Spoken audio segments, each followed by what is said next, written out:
I've always loved old houses. There's something about their creaking floors, the thick walls that have weathered decades, and the stories hidden behind every shutter and staircase.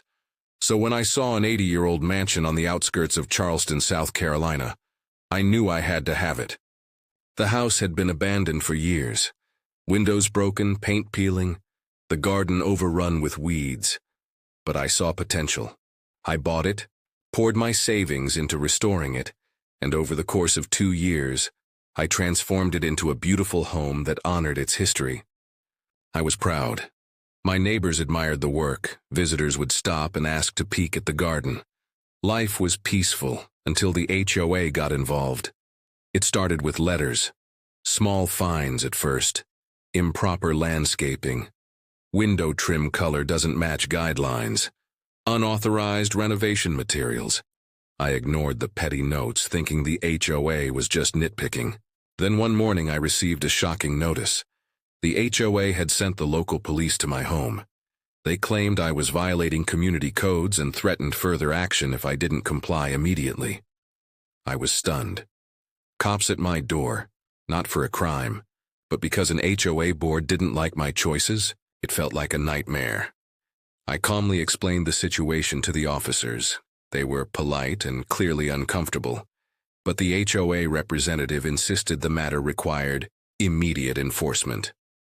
I realized then that the HOA was trying to intimidate me into paying fines and following arbitrary rules, essentially extorting me. But I wasn't about to let them push me around. I called my attorney, a retired federal prosecutor who had helped homeowners fight overreaching associations. She reminded me that HOAs cannot use police to enforce private covenants in ways that violate property rights or threaten homeowners. Essentially, they were on very thin ice. The first thing we did was document everything. Letters, notices, photos of my property showing that it complied with local codes, and videos of the officers at my doorstep. My attorney sent a cease and desist letter to the HOA, making it clear that any further attempts to intimidate me would have legal consequences. The HOA board didn't back down. They continued sending letters and threatening further code enforcement actions. But by now, I had the community on my side.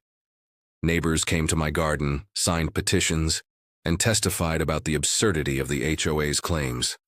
Local reporters even picked up the story, framing it as a historic mansion under siege by a small HOA trying to bully its owner. Finally, we filed a lawsuit for harassment, illegal use of authority, and attempted extortion. The HOA board members, realizing they were facing personal liability, quickly folded.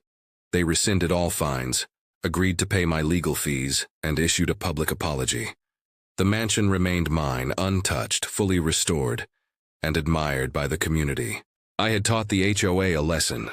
Overreach and intimidation don to work when a homeowner knows their rights, documents every step, and isn't afraid to stand up for themselves.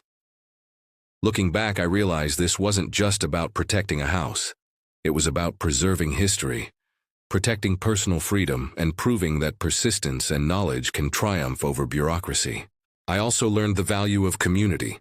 Neighbors, reporters, and legal experts all played a role in holding the HOA accountable.